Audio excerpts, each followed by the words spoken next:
carry a firearm and discharge your weapon in self-defense, you could face hundreds of thousands of dollars in legal fees and expenses. So carry the protection of CCW Safe, Self-Defense Legal Services membership. Upfront payment of all criminal and civil defense costs with no out-of-pocket for members.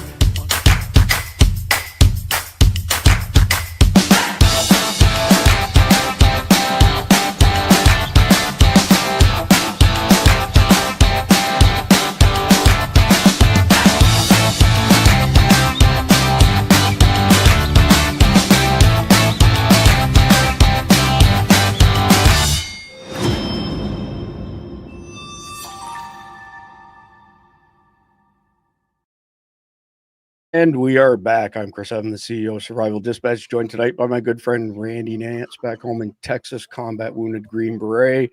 And below us, my good friend Jeff, MD, 26-year CIA operative, author extraordinaire, affectionately known as 007 here in our circles.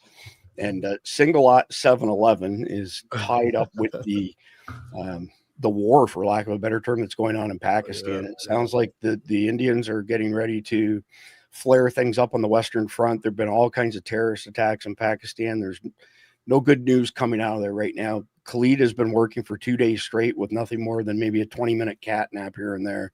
So we hope that everything turns out good for him. So tonight we're going to be discussing post 9/11 2.0 complex coordinated terrorist attacks. And the rhetorical question is winning or fragmenting. So will the U.S. consolidate after victory, or will we fracture under sustained irregular warfare? And we've got a lot of information to share on irregular warfare tonight. However, before we do that, we're going to do the conflicted question, conflictedthegame.com. These are 14 card decks set in post-apocalyptic scenarios. 99% of the questions have some element of morality to them, hence the name conflicted. So let me switch stages and get Jeff and Randy up here as well. There we go. And we pulled a Joker. I don't remember ever seeing it. Oh, I've never seen it. Same. It's the first time I've seen a Joker. And as you can see, I took the picture, which is why it's crooked. All right. It's almost straight. Yeah, there you go. North America, Europe, and the Far East have all suffered a devastating super EMP attack, which caused catastrophic electronic damage to the nation's power grid and essential infrastructure. Everything from cell phones to cars to computers ceased to function, putting society at a standstill. With civilization in chaos, Gordon must fight for the limited and fast dwindling resources. If you and your friends had to face the situation Gordon went through, how would you have done it? All right. Interesting question. However, the likelihood of super EMPs taking out an entire country like the U.S. is precisely zero. There are not enough nuclear warheads in the world that have big enough strength to blanket the entire country in EMPs. I think the one we were talking about 2 nights ago, Jeff, was at 50 megaton or something like that. And the blast radius, if it was set off at whatever elevation, I'm trying to remember what the concentric rings were for the EMP stuff. But, Mike Sterling and I did a simulation. Sorry, Jeff, actually, I want to get you to speak on that. And let me get you on the other stage. Before that, though, Mike and I, we did a simulation almost 3 years ago, and it was in Jacksonville. And it was a 50 kiloton, not a 50 megaton, because it was from what a Soviet sub would have. And so it hit Mayport, which is the naval base in Jacksonville, theoretically, right? If you were anywhere south of St. Augustine, which is a hop, skip, and a jump from Jacksonville, the worst damage to electronic equipment would be cycle to power. And for those of us even further away than that, it was a nothing burger. But Jeff, go ahead and maybe just touch on the 50 megaton, what the blast radius would be from an EMP perspective. The blast radius would be probably around 30 miles, and the EMP might go 100. Gotcha. Okay. That's a big, big bomb. The biggest bomb ever dropped was the Tsar Bomba, which was a 100 megaton. And they only made one, only dropped one. We did one called the Mike Shot, which was not a droppable bomb, but it was a hydrogen thermonuclear device. And it was huge, but it was on an island. And if you do it on the ground, you have a big crater, but you don't have as much EMP because you need altitude. but it also dissipates at the square of the distance. So it dissipates pretty quick. I didn't know that it dissipated at the square. Yeah, that is really interesting. So let's jump into the Command 11 sit rep for the night. I think we've got maybe 8 or 9 stories teed up. I've got a few breaking ones that weren't in the original brief, and maybe it's not breaking at this time of day, but it was compared to the time that I prepared the brief this morning. So breaking: California was just exposed of issuing 60,000 commercial driver's licenses to illegal aliens. This is how they steal our elections. They must all be suspended or deported.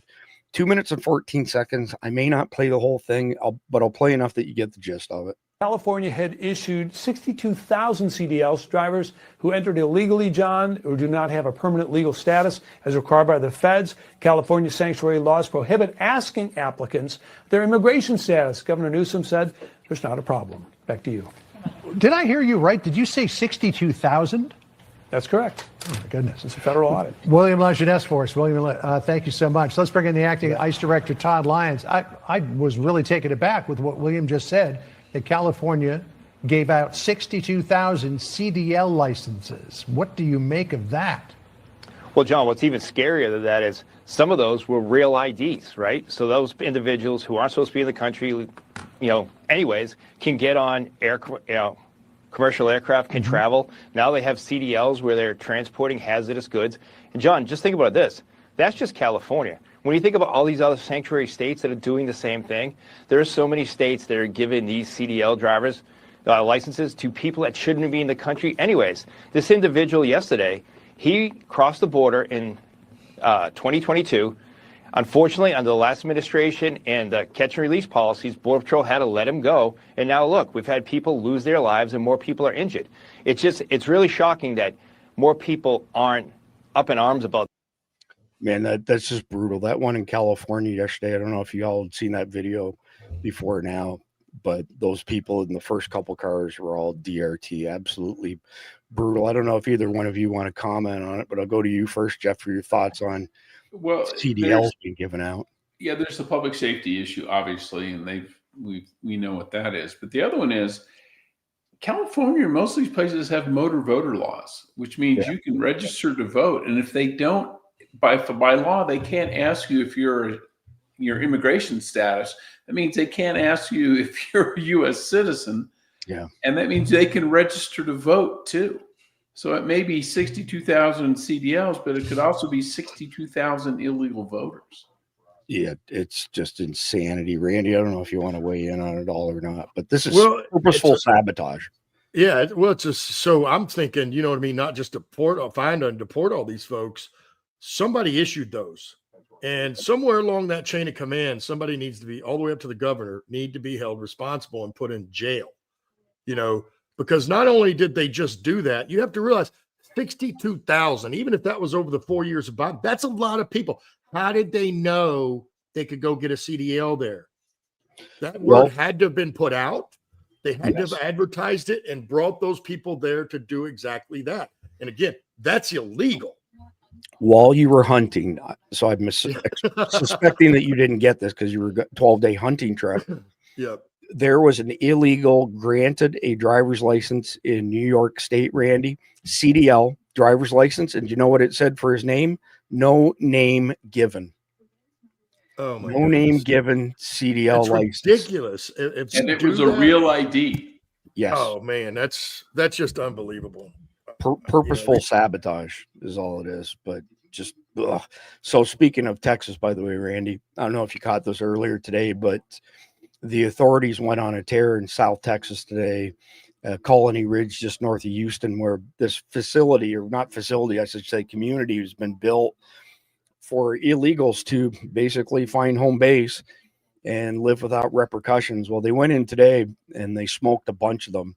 And I don't think a lot of people know about this, but you know that there's a town that was created in Texas to house illegals, Colony Ridge. There's 50,000 living there. The head of the Congressional Cartels Task Force is Dan Crenshaw. He lives in Texas as a Republican, yet he's never mentioned Colony Ridge.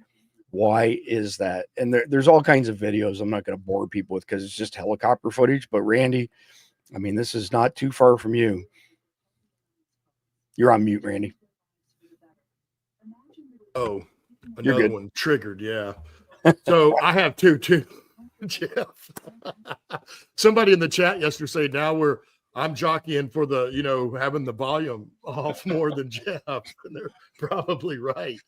It's ridiculous. You think about in a state of Texas, with the reputation the state of Texas has had since the day I was born, it's definitely been eroded in the last few years. But the fact is that we didn't mess around, whether it was with criminals, heck, all the way down to littering on the freeway. It's been a big deal.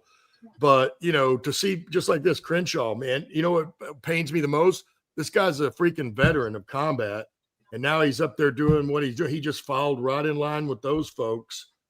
And they're not on our side. It's just ridiculous. It's no different than apparently this Muslim neighborhood that's out here in Texas, right outside DFW, where you have to be a Muslim to be able to buy a house in that neighborhood, or all the tens of millions of dollars that apparently the state has given grants to all these mosques. Why is all this happening? And it's time to hold the governor accountable, because he's the top guy in charge, right, of the whole state. It's all happening because Texas goes, the nation goes. It's a fact. Jeff. Yeah, I mean, it's Crenshaw has been a disappointment for a long time. I mean, he looked good when he first got elected, and he's turned out to be no better than, Mitch McConnell or any of those yahoos down there. But, John McCain 2.0. Exactly. Right. But then this is his backyard, and he's supposed to be this big hard-on immigration guy, but he's got this town of 50,000 illegals in his backyard. He doesn't even mention it. That thing should never been started, and it should have been shut down immediately.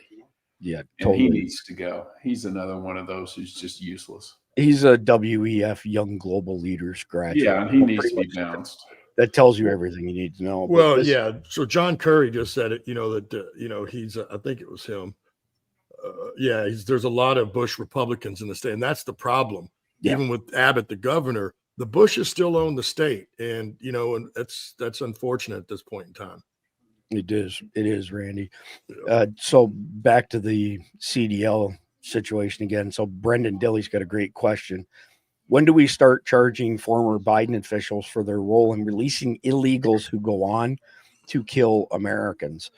And, this guy was released in 2022 by the old Biden admin. And here we are, more dead Americans. This is the one from yesterday in California, by the way. So moving on to the next one.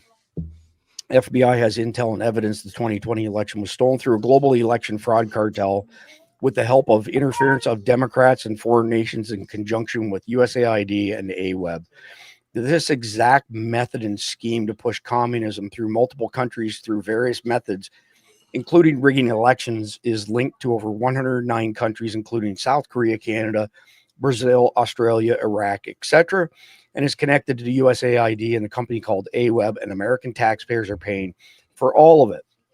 FBI Director Kash Patel has declassified and shared documents with senators that he says detail alarming allegations about potential Democrats and Chinese interference in the 2020 election using fake IDs, fake ballots, and electronically tampering with voting machines. China has denied any nefarious involvement in swaying the election results in 2020 and again in 2024.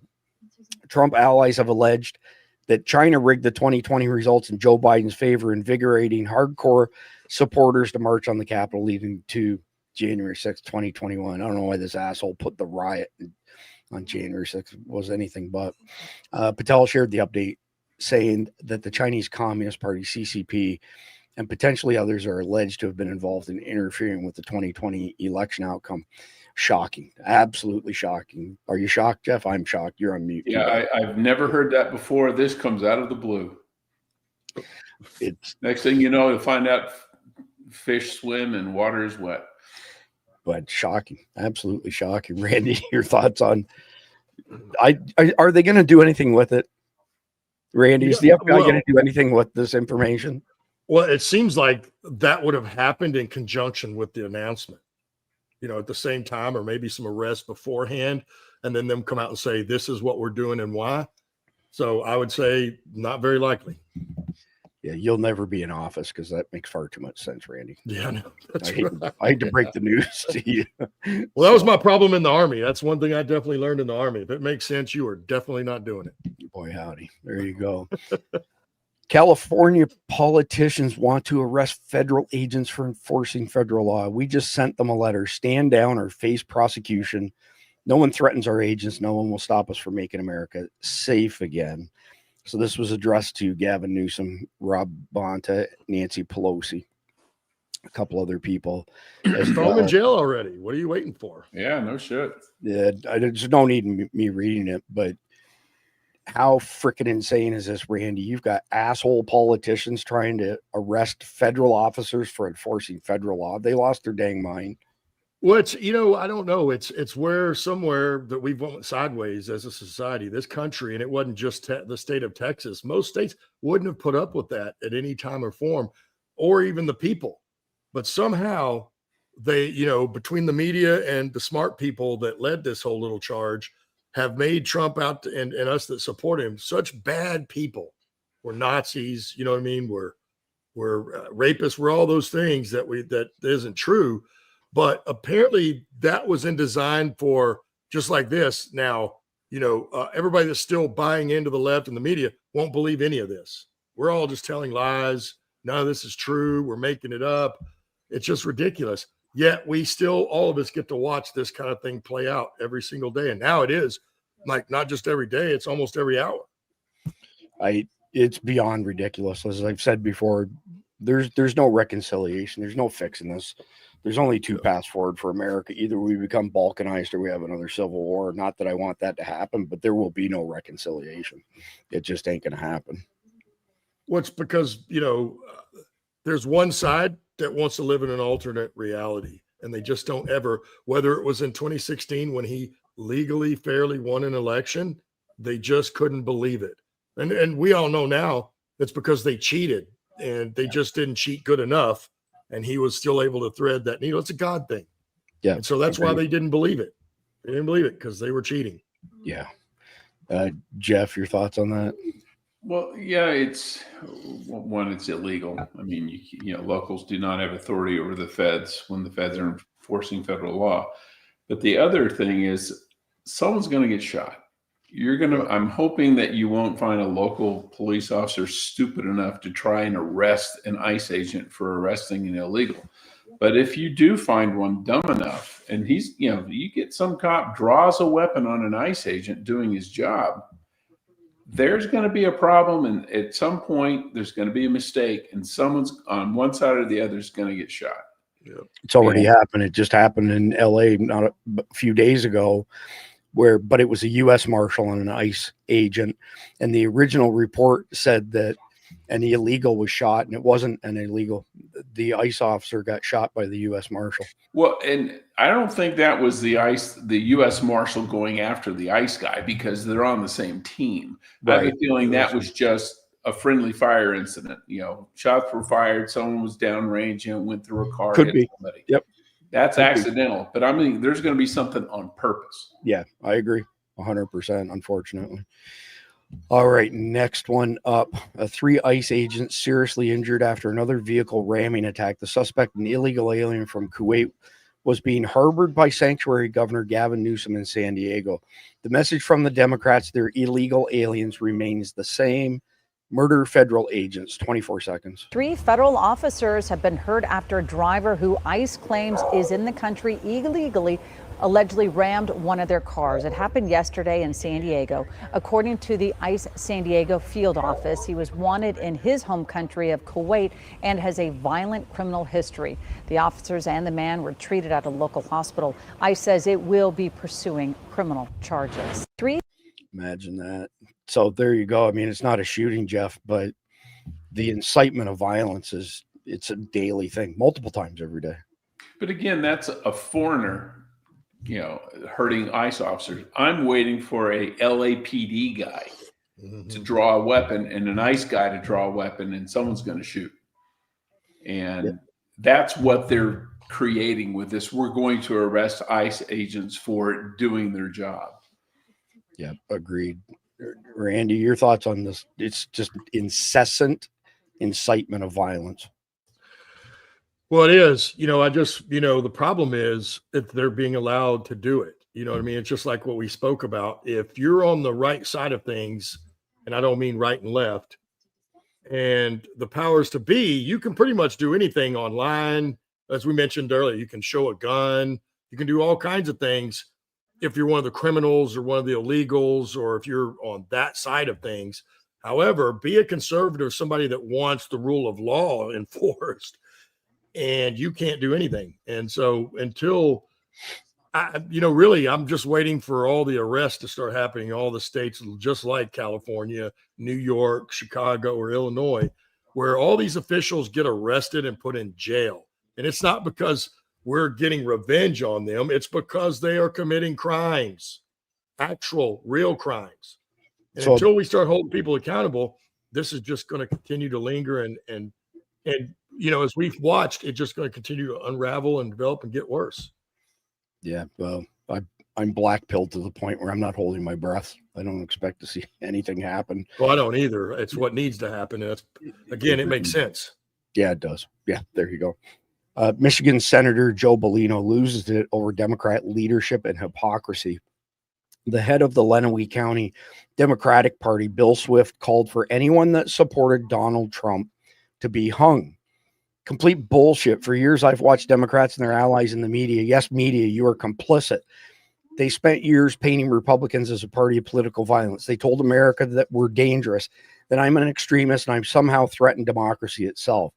They said it over and over, hoping if they repeat the lie enough, people will start to believe it. And then these same Democrats turn around and hold a rally called No Kings. Monroe County, in my backyard, at the Plumbers and Pipe Fitters Hall, posing with an 8647 sign and also a MAGA equals Nazi sign. Now some on the other side of the chamber were at this event. These are the same people who claim to be champions of civility. You're the same people that tell me words matter. Rhetoric can incite violence. And then when it's your side, when it's hate directed at a Republican president, you laugh and suddenly say, well, it's speech. It's resistance. It's a restaurant industry term. It's art, not resistance. It's true hypocrisy. Imagine for 1 second if we held a rally out in the lawn and we all had churches that said, death to our Governor Whitmer. Imagine what would happen. Imagine the field day the press would have on that for weeks. It'd be wall-to-wall coverage. This whole speech is amazing. So this is, the person who posted it. It's a 4-minute video. I'm not going to play a 4-minute video, but Randy, this is such a one-sided thing.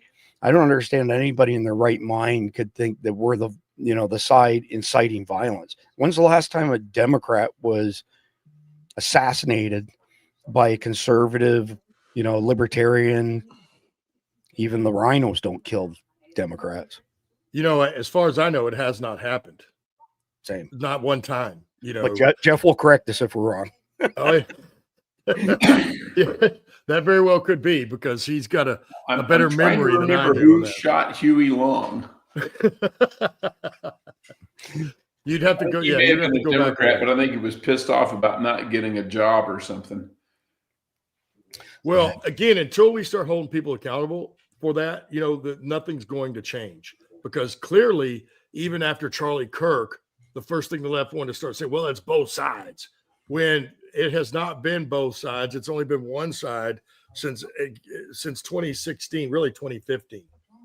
The moment, and probably 2014, whatever it was that he walked down the staircase, it started at that day. And from then on, that is all we have seen. And they've done nothing but call Donald Trump and the people that support him Nazis and criminals and liars and everything else. But no one, including the press, no one ever calls them out on it. No one. Well, I mean, Obama was always a big fan, geez, the name just escaped me, Saul Alinsky. And Yes, one of his rules, his steps on how to convert America to a socialist/communist state is to accuse the other side of everything you're doing. And well, they're very good at that. That's all they ever do. That is their whole plan. Holy crap, are you kidding me? Every time they accuse the other side of doing something, it's like a big red flag. Aha, they're doing it. Indicates it 100%, Jeff. I just checked. You'll find this ironic. is Huey Long was killed by the son-in-law of a judge who Huey Long had just gerrymandered out of a job after 28 years. That's insane. A former political ally, he gerrymandered his job, his district away, and his son-in-law shot him. So they're all Democrats. I want to thank Starch Manning here. Thank you. Appreciate the support very much. So let's pivot into the main topic tonight, which is post 9/11 2.0, America under siege, and the question, will we come apart at the seams or will we unite? So as we've covered multiple times, tonight is episode number 48 of a 144 episode extravaganza, whatever you want to call it, 144 episodes long. And it's all predicated on the intelligence that we have out of Afghanistan and other parts of the Middle East, from Khalid, from Sarah Adams, and from others, that 9/11 2.0 is on the horizon. Now, we do have a weakened command and control group in Afghanistan now because some of the damage that Pakistan has done to them. So it's hard to say if the original timeline, which Sarah laid out as mid-December through to Ramadan, which starts on February 18th, 2026.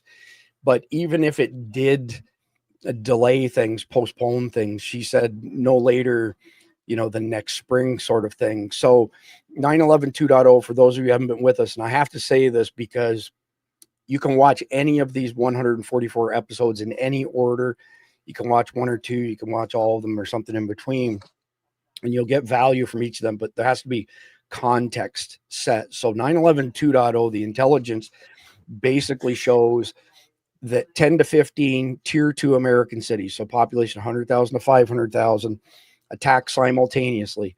In each of those 10 to 15 cities, 10, 11, 12 small cells that have maybe 4, 5, 6, 7, 8 guys in it. And they attack a bunch of stuff simultaneously. Then they sit back and they wait for the first responders to show up. Then they let off secondary and tertiary attacks that kills a bunch of the first responders. They eventually come back together again at the tier 1 trauma center. So we have 16 tier 2 cities in America that have one level 1 trauma center, and one of them's in Hawaii. So the other 15 are fairly easy to figure out here as far as the lower 48 is concerned. But once these guys get holed up inside that tier 1 trauma center, which many times has several thousand or more patients plus staff, we will not be able to dislodge them easily from sieging those facilities. They will plant sarin nerve gas canisters and HVAC ductwork. They will murder and decapitate and torture Americans and publish it from these places. The FBI HRT teams, there's only 4 of them, hostage rescue teams, are not equipped for this.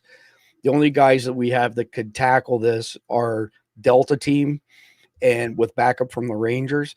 And we don't have enough of those guys to try and unsiege 10 to 15 tier 1 trauma centers spread out across the country. It's going to be a complete shit show. So with that being said, when we finally do get some element of control on the situation, you have to keep in mind that the DHS under Mayorkas in the Biden administration admitted to letting 200,000 SIAs go into America. So an SIA is a special interest alien. JJ Carroll, good friend of mine, he's on our podcast frequently, CBP special agent for 24 years, will tell you that there's only 2 ways to be designated an SIA. You're a known terrorist or you're a known terrorist associate. So anybody who thinks that we can let hundreds of thousands of terrorists, known terrorists, into the country and not suffer long-term consequences is drinking too much of the Kool-Aid, to put it mildly. So 9/11 2.0 is not going to be a one and done. It's going to kick off what will be for the rest of our lifetime and probably several generations of a similar situation to the Middle East, where it's just routine to have terrorist attacks on a regular basis, daily, every other day, whatever the case may be. So that's why we called this series the Long War series. So bottom line is I would say our adversaries, because it's not just the Islamic Army, which is the banner that everybody on the jihadi side is falling under, whether it's Taliban, Al-Qaeda, ISIS, ISKP, TTP, Boko Haram, so on and so forth. But I would say adversaries, because those groups have been teamed up with cartels, some of which for many years, like Hezbollah and the Sinaloa cartel, have been in bed with each other over 3 decades now. And then you also have nation state actors. Then you have opportunistic gangs like TDA. Then you have mental midgets like Antifa, who are now being, I would say, being used as useful idiots by the cartels and the terrorist organizations, the jihadi terrorists. So combine all of them together, combining their resources, their knowledge. They're way beyond trying to do these like spectacular one-off attacks like 9/11 was. Instead, they've escalated things to the point where they're orchestrating strikes that exploit divisions in America that get worse by the day, which is why I said there's not going to be a reconciliation. That's pie in the sky thinking. We are 2 different groups of people now who occupy America, and history shows that you never end up with 2 adversely opposed cultures occupying one geographical space without one of them eventually winning out. So essentially what they've done is they've used the divisions in this irregular warfare as a force multiplier. And it's a huge force multiplier that goes way beyond just kinetic damage. So, you also have these FTOs, foreign terrorist organizations. They're providing inspiration. They're providing training. They're providing resources, again, to these domestic insurgents like Antifa. And if you've been paying attention the past 5 or 6 years, Antifa, while I wouldn't say they are ultra sophisticated, they're a lot more sophisticated than they were in the George Floyd riots, for example. And in behind all of this, you have these, the brains at the command and control center strategically playing things in a game of chess. And on our side of the equation, we're playing checkers. We're not clearly matched up with them. So all of that out of the way, the first of 5 segments tonight, the emerging post 9/11 2.0 threat landscape. So after 9/11 1.0, we came together, but post 9/11 2.0 will be completely different. And it doesn't take a rocket scientist to figure out that we are not the same country that we were 24 years ago. And so it's these bad guys, again, teaming up with upset people inside of our country. It's a weird marriage of sorts. It's like this unholy alliance between jihadis and communists. I mean, who would have thunk, right? And well, it's the playbook, Chris. It's what we do. In fact, that's what works. True story.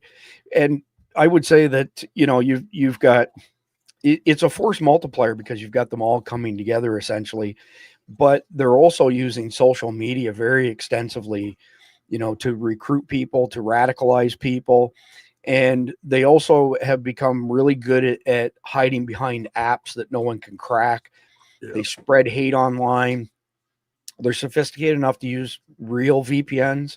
Coming from high tech, I can tell you right now, there's a lot of shitty VPNs out there where there's a lot of data leaks. Not so hard to figure out who somebody is when they're using that type of technology. I've done it myself. Anyway, then you also have these nation states that want to be able to say, well, we didn't do this. We're not part of this. Yeah. Iran would be a great example. North Korea, Russia, and the list goes on of all of our enemies, right? So at the end of the day, the question for tonight is, when all of this unfolds post 9/11 2.0, does it bring us all closer together like it did in 9/11 1.0? Or does it just amplify the division, the chasm between us and them over politics and culture until we're so busy fighting ourselves, we're not even fighting the real enemy, and America ends up becoming balkanized. So, Jeff, I'm going to come to you first, and a broad question for you. What changes in how terrorists are working now versus then will basically result in a very, very different outcome than we had last time? Well, one, just the sheer scale of the attack is going to be bigger. And so it won't be, okay, they hit us, it's done, we hit them back. It's going to be an ongoing thing for a long time. And the more pain there is, the more finger pointing there's going to be. Everybody's going to be blaming everybody else, and no one's going to be admitting that they fault of any kind. And I guarantee you the first thing is just like on 9/11, it's Bush's fault. Well, Bush had been in office a few months. I mean, and that plot had been in the works for God knows how long. And it's going to be the same thing here. I mean, these guys have been plotting this for years. And if it happens under Trump, they're going to say, well, Trump failed us. And to a certain extent, I don't want to say it's really legit that people, if you're in charge, you're responsible for what happens on your shift. And you don't blame the private for losing the battle. You always blame the general, even if he had a great plan, it didn't work out. So there's going to be that. And then I think this time there's much more social media than there was back then. So you're going to be seeing a lot more disinformation. You're going to see a lot more with the AI, the deep fakes that are going to be showing attacks that aren't happening. And the advantage the terrorists have, they know what they're planning to do. They can prepare those deep fakes in advance. They can have them ready to go and then drop them on X or on Facebook or something immediately. And when they do it that fast, people are going to go, oh, it's got to be really happening, man. That just came out. No, they could have prepped it for weeks. If I know I'm going to attack on November 2nd, how hard would it be to create a deep fake that says November 3rd? Yeah, agreed. I've got one more question for you, and then I got a couple questions for Randy, but I want to say thank you to Marley for the tip. Thank you very much. It's very much appreciated. All right. So the second question I had for you, Jeff, is, and I mean, you have a lot of insight into how all of these enemy states cooperate and work. I'm just wondering how they manage to essentially sneak in their support for these groups, making the end result worse for us, and yet it doesn't seem like we notice it or that we do anything on it. Is that because we're doing it and we're not letting the cat out of the bag so that they don't know, or is it truly we're just not paying attention? Well, it's probably a bit of both. I mean, do we see everything? Hell no, of course not. No one sees everything, and they may see some, but then you've got to ask yourself, okay, is this the official government policy of, pick a country, Qatar, Bahrain, whoever, or is it a faction within the government that's doing it? And we see it in Pakistan all the time. There are competing factions within their own government that are battling each other for influence and for money and resources. And you saw it you see it in Iran. You have the IRGC may actually be fighting, not literally, but competing with the Iranian regular army for funds and resources. So there's a lot of that. And in China, you see they get purges all the time. That means there'll be a faction trying to rise up, they get purged, or they do rise up and they purge whoever was there before. But as far as moving money around, there's a lot of ways to move money that people won't find and won't see. And if a country or a faction within a country want to send money to Hamas or Hezbollah or whoever, they can get it there. Do you mean like secret flights in the middle of the night with pallets of cash? No, that's us. We did like Iran, maybe. Yeah, like we did that. Yeah. I'm thinking about Hawala networks and things like that, where they can pass money back and forth, especially if you're trying to fund a terrorist cell in the United States, for example. You don't have to do a SWIFT or a wire transfer. Right. You use a Hawala network or something like that. Fair enough. So, Randy, I'm wondering what events that are happening outside of the country indicate that we're getting closer to 9/11 2.0 here. Like what can we observe elsewhere? Because we know when something happens in other countries, many times they're cooking up a recipe before they jam it down our throats here in America. And it's good due diligence to pay attention. But what are the things you think that would precipitate, give it away that shit, we're getting close to being on the X? Well, somebody put it in the chat here a little bit ago, right? That, it's pretty obvious at this point. There are too many Western countries and too many countries, period, going down this same path at the same time for it to be a coincidence. It has to be planned. And, we look at what's going on in Pakistan right now. Why Khalid's not here tonight. We can look at Europe, right? And if we're honest, and we have been, just since we've been doing these recordings, look how much everything's ramped up, even in this country. Things are happening, like I said earlier, not just on a daily basis, sometimes on an hourly basis. We're seeing some really odd things happening.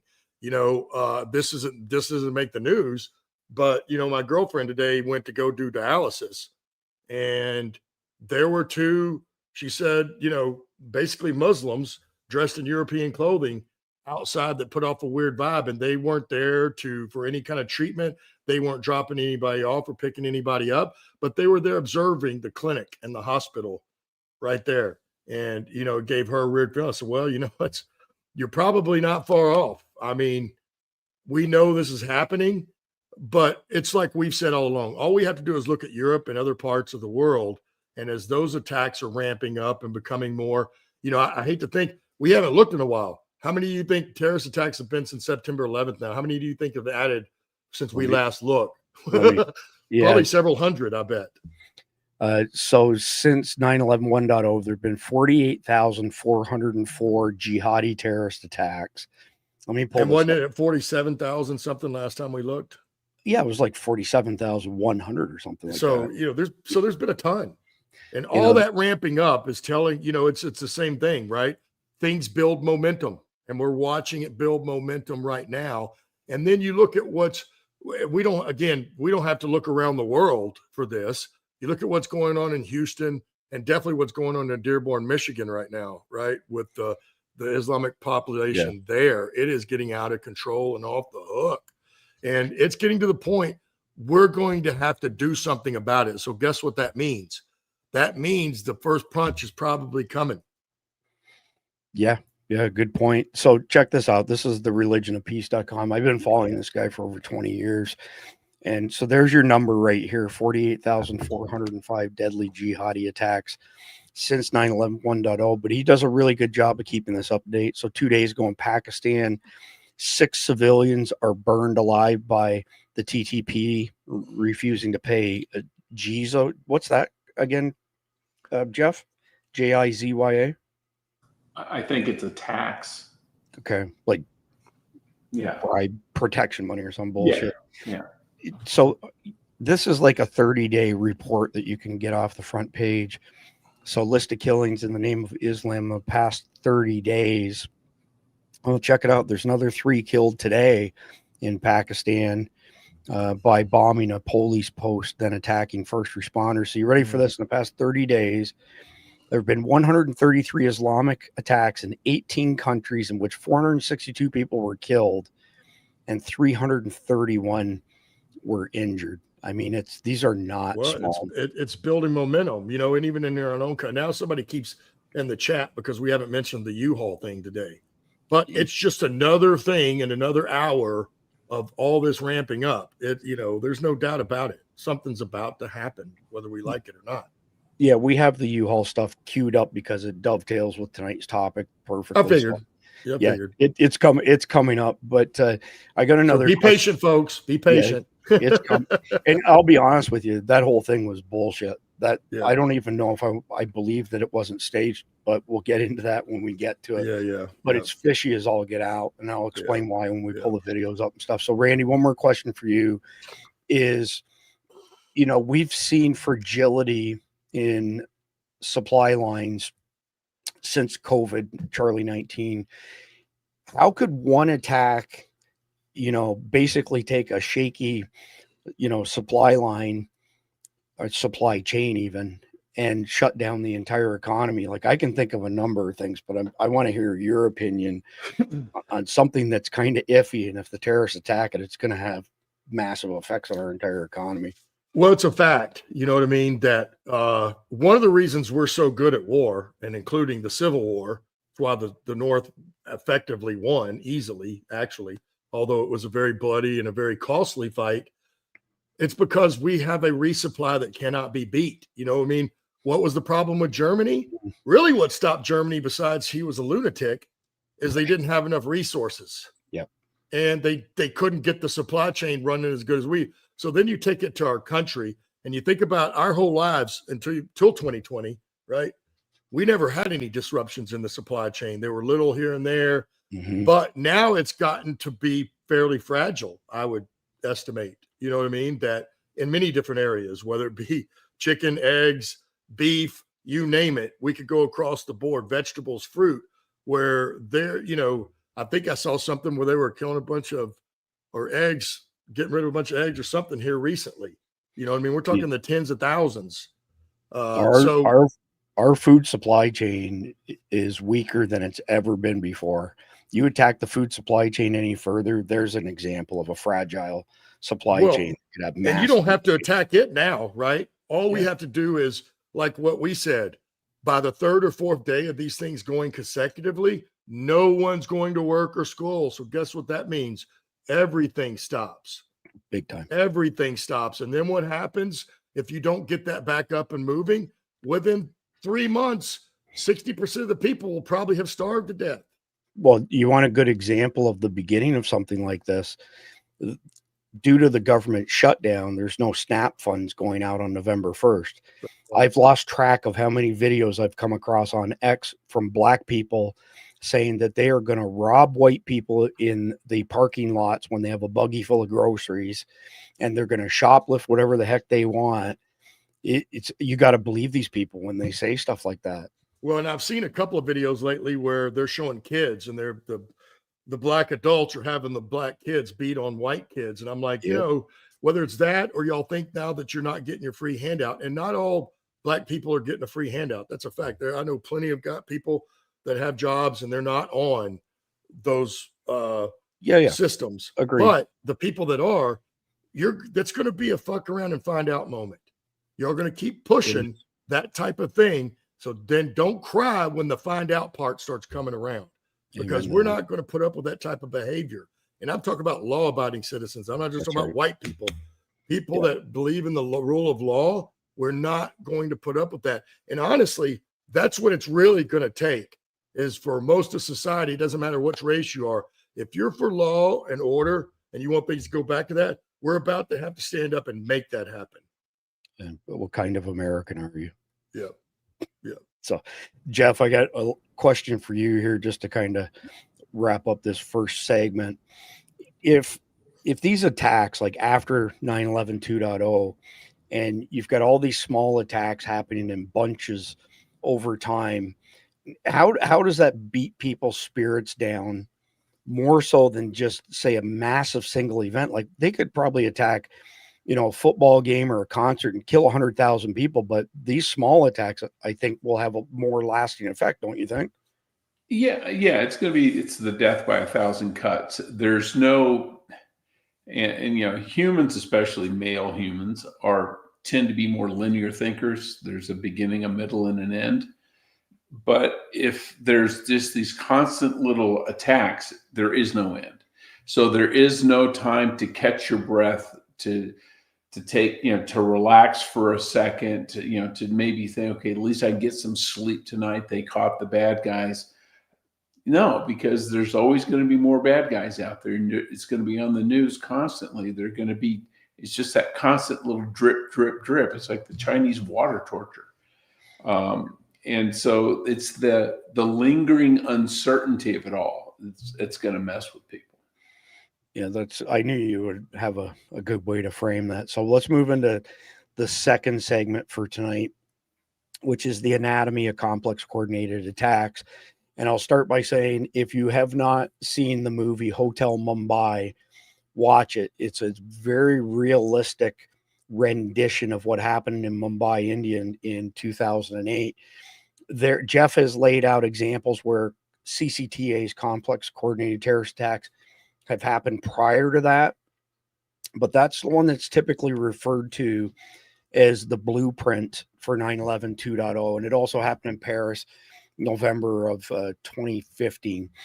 But what they did in Mumbai, they landed in a Zodiac boat, a bunch of terrorists, 10 of them to be precise, and they pulled it up on a beach.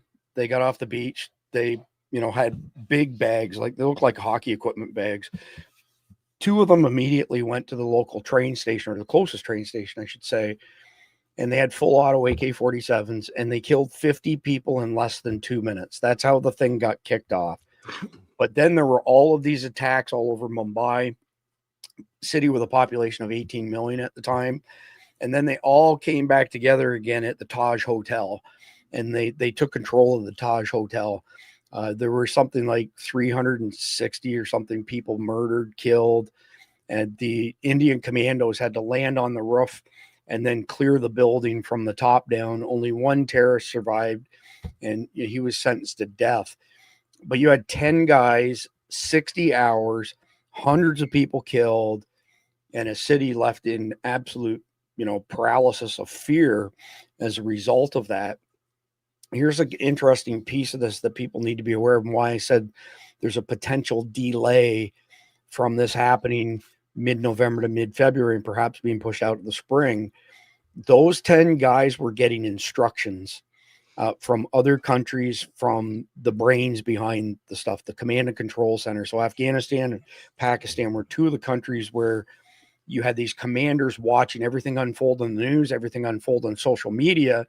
And then they were in communication with the cells and basically telling them, hey, don't go to this target, go to plan B, go hit this other target.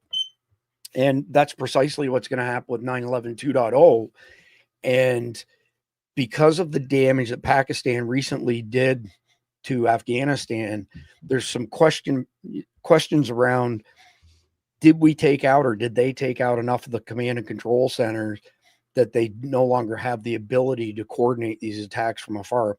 Nobody has a definitive answer on that just yet, but if anybody's going to come up with a definitive answer, it will be Khalid, and he'll be back to talk about that next week. So at the end of the day, it's not like a big secret or anything. Complex coordinated attacks are not lone crazies. These are not lone wolves. It's not like the guy who drove through the people in New Orleans on New Year's Day. These are sleeper cells. And when they've come here to America, when they came in, when we threw the southern border wide open for 4 years, they had a piece of paper with a name and a number. They called it, they got picked up. They were taken to safe houses. They have not left those safe houses since they entered them. Nobody even knows that they're in the country. Their handlers have regular jobs. They feed them. They look after them. And they're literally just sitting there waiting for the call. I mean, it's a very high level of sophistication. And, these guys are capable of pulling off bigger attacks. Could be trains, could be electric plants, could be, large power transformers and substations that you're going to wait somewhere between 48 and 60 months for an LPT these days, by the way. And we have none in stock. We don't store them, large power transformers. But if you have all of these guys working in concert, they don't know they're working in concert. And Jeff can explain how these are kind of siloed sleeper cells. Something else they're doing, though, that we've only touched on once, is many of these sleeper cells are comprised of terrorists from multiple different groups, and they're each getting instructions from these different groups. So imagine that you had a sleeper cell with 5 guys in it. One of the guys Al Qaeda, one of the guy is ISIS, another guy's Taliban, another guy's Hezbollah, and another guy's Hamas or whoever. And each of them are getting instructions from their parent organization. Makes it really, really hard for the intelligence community to say, we're seeing a lot of communication in this city coming from Al Qaeda or what we suspect to be Al Qaeda origins, and we better go have a look at this. But when it's coming from all these different places and different command chains, makes it really hard to find a needle in a stack of needles, for lack of a better term. So you're going to have copycat stuff from Mumbai and Paris. They're going to cherry pick all the stuff that worked. But we've evolved, obviously, since then. There's going to be drones involved. There's going to be AI-generated fake news clips, which will absolutely confuse people as far as what's real, what's not real. And it's going to take an attack that may not be near the size of 9/11 1.0, but has far-reaching consequences. And the biggest thing to this, and why Khalid made a big deal about the command and control, is by having these maniacal command and control people in place, they can change their plans just like this. They haven't got plan A and plan B. They go all the way to plan Z.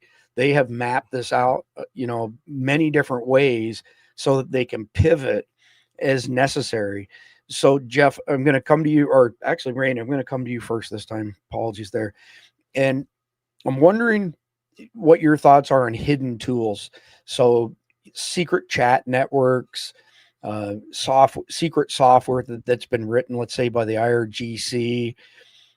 How do they manage to do all of this in sync when you're not using something like WhatsApp? WhatsApp, for example, Facebook Meta gave access to all the law enforcement and governments in the entire world. So they have to be using something else to coordinate this. Well, I mean, all we got to do is take, this ICE situation, right? What have the Democrats done? So now they have somebody developing an app so illegals can go on the app, and also the Democrats, and see where all the ICE agents are to circumvent that entire system. It's no different than that, and here's reality. It's one of the things back 10 years ago when people asked me, well, maybe we should have a civil war. So, well, here's reality. Even for our own War of Independence, we had freedom of movement in the countryside. We could meet secretly. We could make secret plans. And guess what? That's what wins. So in today's digital age, that's a much harder situation. Very hard, because as you know, they can track your phone anywhere you go. They can put you with groups and all that kind of stuff. So if you are going to do something on the down low or secret, you're going to have to develop those types of apps and that type of hidden, gear, so that you can make plans without being discovered until you're ready to let the world know what the plan is. Yes. That is a critical piece. Otherwise, as you know, you can't do anything but secret. Then the police just come in and arrest you halfway through planning, and it's all over with. So that's what I see happening. And, again, we just use the ICE app. If they're able to do that, well, bad guys in other countries are able to do it too. Good point by John here. They work with messengers. Absolutely. Yeah. Oh yeah. That's what bin Laden did in the end, right? He had no, and listen, what we've done is educate these folks in the last 25, 30 years of what to do and not to do. And it's what any one of us would do if you were put under that kind of rule of thumb. You are going to find other ways, just as we mentioned many times. If they forced us on some kind of crypto system, there will be a barter system, some other type of market that will pop up. It's human nature. It's what we do. Yeah, it's like squeezing a fistful of Jello. That's right. That's going to come out somewhere. Yeah, exactly. So, Randy, one more question before I go to Jeff is I'm curious what your thoughts are as far as attacks on other countries and how they potentially shape the plans to attack us, like the tactics in particular that they'll use to attack us. Well, I think it's like Khalid has told us, right? Because we've watched it, they're able to do it easier in other countries to kind of test their theories out and how those tactics play out in real time. And I think they get a lot of information from that. Plus, it keeps people here asleep, right? Because if they were doing all this testing, and which they are now over the last couple of years, but you don't see the press really covering that. No different than you don't hear about all these terrorist attacks that are happening around the world. You have to go looking for it. It's the same thing. Today, the truth isn't just out there. You have to go look for it, find it, and discover it. Well, and a lot of it's not the truth. And that leads into my question for you, Jeff, is what kinds of fake info or, AI tricks could throw off our first responders and rescue teams the worst when it's right in the middle of this chaos that's going on? Like the initial attack is an all-day thing, right? What happens in the middle of that just totally throws everybody off? Well, you do another fake attack on the other side of town. So then everybody has to stop and decide, okay, how are we going to respond to that and this? And how long is it going to be before they realize, okay, that's a false flag, that didn't really happen? There's all sorts of things they could do that way to get the officials, law enforcement, running in circles. And just basically creating paralysis by analysis inside the police and the first responders. because they have a limited amount of resources and they have to decide how best to deploy them. Now, if there's one attack, they can kind of figure out how best to deploy them. But if they're getting reports of another and another and another, all you got to do is call in and say, oh my God, 3 masked men with machine guns attacked this elementary school on the south side of town. All right, so they have to deploy someone there to deal with it. Okay, now they're attacking the mall. Well, okay, no, they're not, but you still got to send someone there to determine that. So you can really have them running in circles for quite a while. I have 2 more questions for you, Jeff. One of them wasn't in the brief, and that is, we saw a rash of hoax bomb threats and hoax active shooters at schools where it was happening every day, multiple times some days, and it went on for several months. All of a sudden, that's not happening now. And Khalid has warned us that those are all probing incidents. They're trying to map out SOPs, standard operating procedures for first responders. Yeah. An really easy one is the bomb threat that went to, Times Square. And when everybody left, the police said everybody had to evac in one particular direction. So they were able to see where the exfil would happen, how long it took the cops to get there, where did the cops come from, sort of thing. What are your thoughts on now all of a sudden we're not seeing that happen every day? Because Khalid predicted that when they stop doing those probings, means they're really, really close to the big show.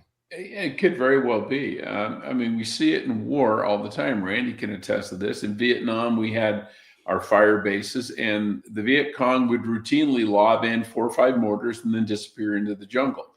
And part of it was just harassing. The other one is to see, okay, how do they respond? How quick do they do, basically counter battery fire, that kind of thing. And then when you've got all that mapped out and you're about to do your attack, well, you don't have to do the harassing stuff anymore because you've already got your information. So then you use that for your attack. But it also could be, you've had all these things, people get wound up, and then you stop. So, okay, they get into a lull again. So then if it starts again, they'll go, okay, we've been through this before, more false alarms. Well, the next one may not be false alarms. Thank you. That's actually where I was going to go next to say, how much of the boy who cried wolf plays into this as far as making people numb to the threats. Yeah. So last question for segment 2 before we move on. Jeff, how do you determine what you should be guarding when the intelligence shows everything from hits on big symbols down to everyday stuff like power grids, local power grids, maybe a water treatment plant? How do you prioritize what and where to protect against this? Or can you? Is that just pie in the sky thinking? It's very difficult to do because, okay, are they going to go for a transformer at a substation? Maybe. Can you guard every substation out there? Probably not. Or if you do, you have 1 guy, 2 guys, and then they attack you with 3 and they kill your guys and then they take out the substation. I think you need to focus on what is absolutely critical infrastructure. And that would be, hospitals, that would be, water treatment plants, so that if it goes down, it affects 100,000 people. If a transformer goes down, it may affect a bunch of people, but they're not going to die as a result of it. You got to look at what's inconvenience versus critical. And I would like to think that every city has gone through and kind of has a list of critical infrastructure that needs to be protected.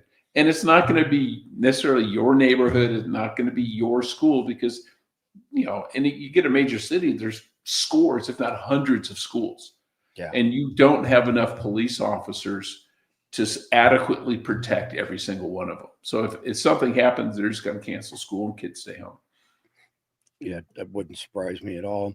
And we've touched on that a number of times. So moving into segment number 3, strengthening intelligence and infrastructure defenses. So figuring out how to stay one step ahead, mixing some of maybe old school spying techniques, tradecraft, with more modern stuff that perhaps relies on AI, definitely relies on compute powers and compute cycles to dig through mountains of big data to see if we can find trends, see if we can catch a hint on something, getting all the government teams to quit hoarding info and start sharing it, which I'm not holding my breath on that one. There's a lot of fiefdoms out there.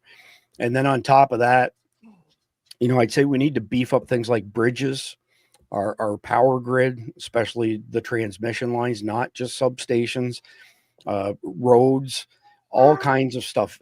We should be doing drills on this stuff, and I don't see that happening. At least I don't see it happening here in the Southeast, especially Florida and Georgia.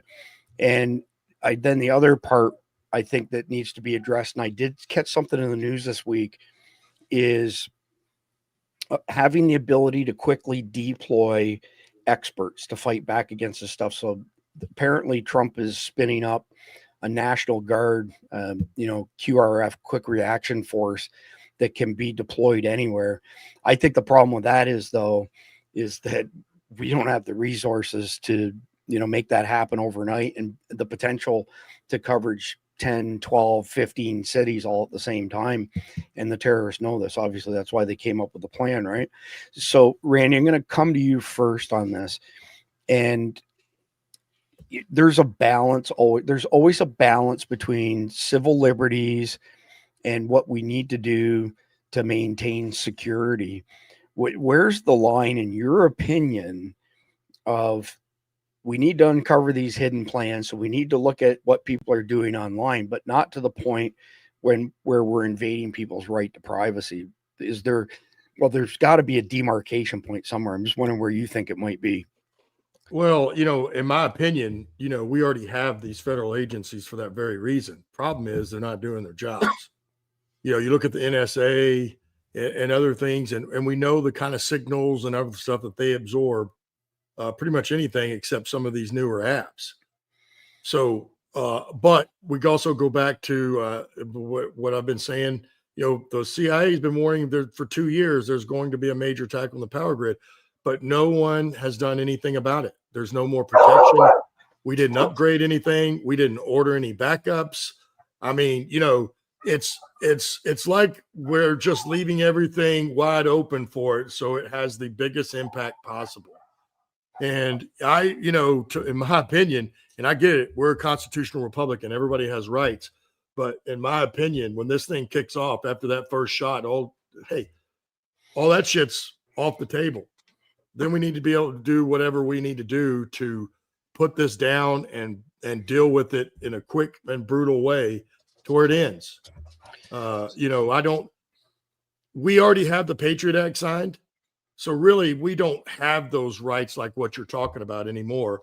Because if you have known terrorist affiliates, they should be able to spy on you no matter who you are in the United States right now, without question, because it's legal. All they need is a FIFA warrant, and boom, there you go. So, talking about the rights like we used to have, I don't think exist anymore. Fair enough. I do think we need to fire that up, though. But the problem is, it's just like what we talked about already. All these federal agencies have people in them that are actively resisting what this administration is trying to do and what 70 or 80 million people voted for. So let me throw a curveball. Here's one that we have not discussed at all on Survival Dispatch News.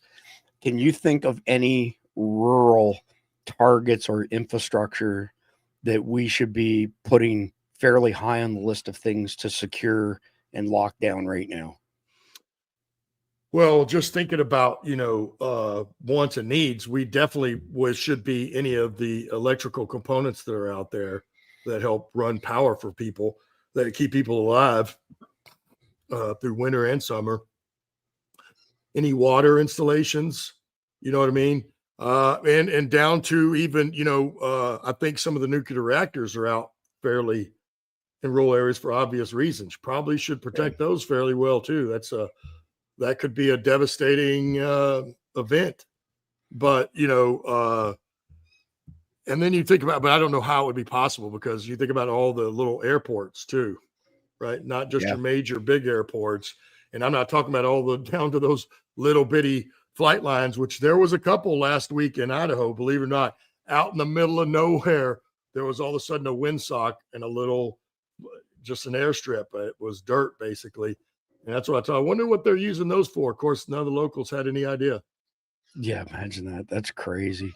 So Jeff, coming back to you, I don't see all of these layers of law enforcement working together. As a matter of fact, we're seeing them work against each other again. The FBI is saying that the National Counterterrorism Center is full of shit and that there's no threat. And if there was, they would have credible intel. We get a lot of emails from smaller police forces saying, you know, I want to take something to my boss. Could you give me some information to take to my boss? And I loop in Sarah and Khalid and so on and so forth. Invariably, they come back and say, yeah, my chief or my sheriff doesn't believe it because nothing has come from the feds. So just for hypothetical situation here, could somebody at the federal level who's in control of one of the federal agencies force the issue and say, we are going to run drills on this in such and such a city on such and such a day, and if it's in your jurisdiction, it's mandatory for you to participate? Because I don't see any other way they can make it happen, but you probably have some good ideas. Well, you can't make it mandatory. First of all, the federal government cannot order local law enforcement to do squat, and that can be both good or bad. Yeah. Now but I think what you should do is, if you can find someone, you know, maybe it's Homeland Security or someone else says, okay, we're seeing threat reporting. Not 100% sure if it's 100% incredible or not, but where you want to run some exercises, tabletop exercises, you know, get the planning process going. And they do that fairly often. A lot of times, especially when it comes to disaster, you know, if there's a hurricane, we'll do this, you do that, and they go through it. And you could easily do that for a terrorist attack. But I think once the attack starts, I think you're going to get people to cooperate real fast, because they're all going to sit there and go, oh shit, now what? And so everybody's going to be jumping in, and anyone who doesn't cooperate is going to be dead meat. I mean, their career is over and they probably go to prison. Or worse.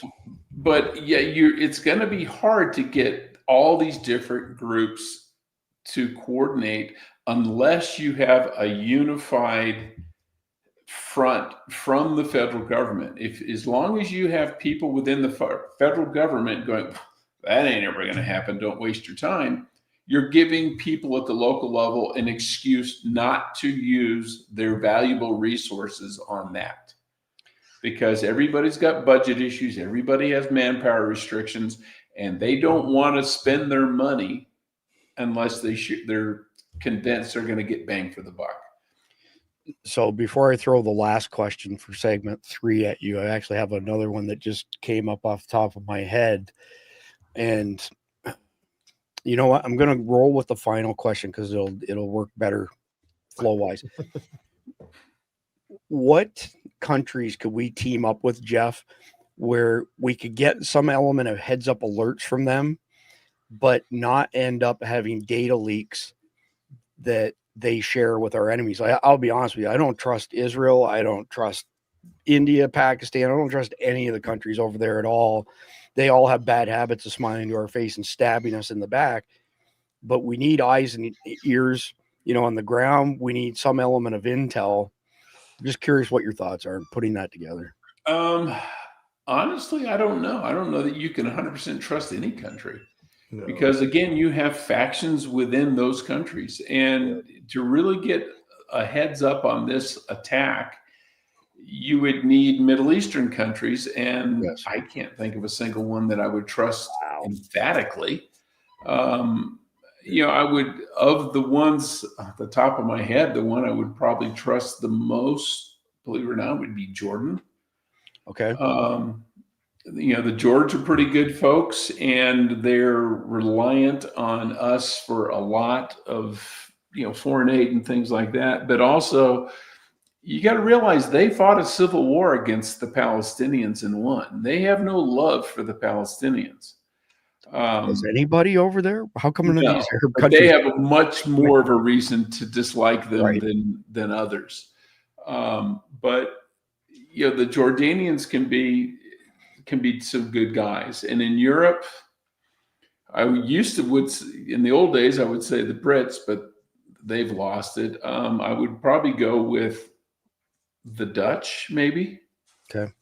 I've worked with the Dutch. They were some pretty squared away guys. We were doing counterterrorism stuff together, and they were very professional, and they were really good dudes. Yeah, our vet is actually from Holland, and he's one of the smartest guys I've ever met. I think they're fairly advanced society, but he brought his whole family here 20 years ago because of the influx, the Muslim invasion of Europe. That's 20 years ago. I mean, he was and that's another reason why I think the Dutch work with us seriously when it comes to extremism, because they've got a problem at home and they know it. That was essentially forced on them by the EU, correct? Yeah. Well, and they've had their liberal governments to do it, but the intel guys recognize it's a problem. Yeah, fair enough. All right. So we've got 2 more segments to get through here on tonight's topic. Just want to remind everybody that if you head over to survivaldispatch.news, if we're broadcasting live, which is Monday to Friday, 7 p.m. Eastern, you'll see the video at the top of the page like you do right there. If we are not broadcasting live, then you will see the daily situation report will be there instead. And that corresponds to that night's broadcast or episode. And we got a pretty good boost in the past couple of days from y'all signing up for free accounts. What that does is it puts us higher on the Substack top 100 list. When you go to survivaldispatch.news and you sign up for free, you get stuff for free. You get our daily threat wire security bulletins for free. You get our sit reps 5 days a week. You get early access to instructional videos over there on Substack. So we had spent, I want to say, better part of 2.5 months in the top 10 pretty consistently. And then all of a sudden we fell dramatically to like number 60 or something. We're back up to number 21. If you haven't gone to survivaldispatch.news and signed up for a free account, please do so, because this is a self-licking ice cream cone. The higher we are in the top 100, the more people that see us, the more people that sign up, and the more people that help us get our message out. Because at the end of the day, our mission is pretty simple: dispatch information to our fellow Americans and friends of America, so y'all can survive in these very dangerous times. So with that being said, let's pivot to segment number 4 now, navigating social resilience and domestic divisions. And this is kind of what the main topic really focuses on at the end of tonight's episode here. So, you know, the hits don't stop with the kinetic stuff, right? It doesn't stop with bombs and gunfire. It continues on into people's heads and psyche. And like Nick Freda said in the video I played yesterday, there's no bringing this country back together. We have 2 very different cultures. And I don't think the other side is near as big as what they project themselves to be, but it's still it's a problem. And if we don't take the bull by the horns, we're not going to end up in a good spot from this. But I think that these bad guys have figured out, and this includes China, by the way, CCP at least, of turning small, you know, chasms between, let's say, us and them, and turning it into like a big deal by fanning flames online and otherwise. I mean, for crying out loud, we're at the point now where neighbors are complete strangers. My wife was in Orlando the other day ago. I can't remember exactly which part of Orlando she was in, but she said she smiled at a couple of people, said hi, held the door for somebody, and every single person looked at her like she was an alien from outer space. And I get that frequently myself, but it's just that would have never happened years ago. I was at Publix about a year ago, and I held the door open for somebody who was right behind me. And as that person exited, the next person was on their heels, and the next person was on their heels. About 10 people walked through while I was holding the door, and not one of them said thank you. Of course, Cindy, she's in front of me. So after like the 10th person walked through, I let go of the door and I said, "You're welcome." And everybody turned around and looked at me like I was a moron or something. We just don't have, that cohesion that we used to have. And, to push back against this stuff, if you look into starting something like your own neighborhood watch program, and I've studied this in depth, most of them die on the vine because the other neighbors are suspicious of the person who is suggesting we should have a neighborhood watch program. And the neighborhood watch programs, the official neighborhood watch programs, are coordinated with the SO for your county. And there's a whole SOP that I won't get into, but it's now at the point where neighbors are so divided that even that's a monumental task, unless it's a smaller community and maybe you're a little bit more rural, something of those effects. Bottom line is that, survival of our culture and our, country, I'll leave it at this. The heat's on and we have to find a solution. I'm pretty much black-pilled. I think we're down to balkanization or Civil War 2.0. Neither one of them sounds good to me. I'd love somebody smarter than me to come along with a better solution than that. But I want to come to you, Randy, and we're back to the online stuff again. How do online forums essentially take what are normal people and turn them into some radical person who wants to commit these acts like murder Charlie Kirk or run their truck through a crowd in New Orleans? I mean, you would think this stuff people would spot it and report it, but apparently that's not happening because we hear on a regular basis how easy it is to radicalize someone. Well, certainly in this day and time, because people are already at a fever pitch, just from everyday life. And then you talk about, having people like we talk, we're hearing about people on all these game chats, right? And they're out like not just probing, they're looking for folks, they're recruiting folks. But it doesn't take very much, right? If you're online with somebody, it doesn't take very long of having a conversation. You could probably figure out what their trigger points are and then just be smart enough to kind of touch on that with whatever you're trying to pitch to them. You know what I mean? And all they have to do is bite a little bit and, get upset about it. That's really how simple it is. And then you think about the thing it's always been, even before modern times, we can go back to when, they started talking kids into going in and blowing themselves up. You know what I mean? It was always the same stereotype. A young male, 18 to 22 years old, disenfranchised or poor, doesn't have any prospects. Or you think about it, everybody wants to be the hero of some sort, right?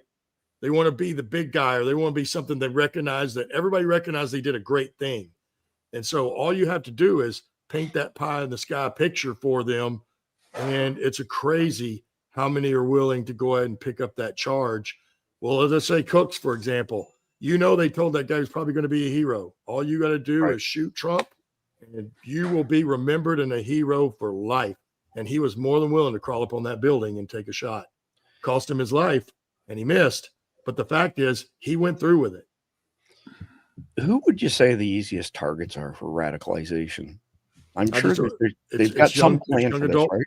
It's young adult men, and again, what they told us, even what you talked about earlier, like when they send Green Berets and guys like Jeff, and we send them into other countries, certainly one that we have an agenda that we need some stuff done. The first thing you do is observe everybody, and you find out, because you got to build out a network all the way from doctors to attorneys to taxi cab drivers, you name it, all the way down the list. But who do you look for? The unhappy people. Because unhappy people already have a beef with the system.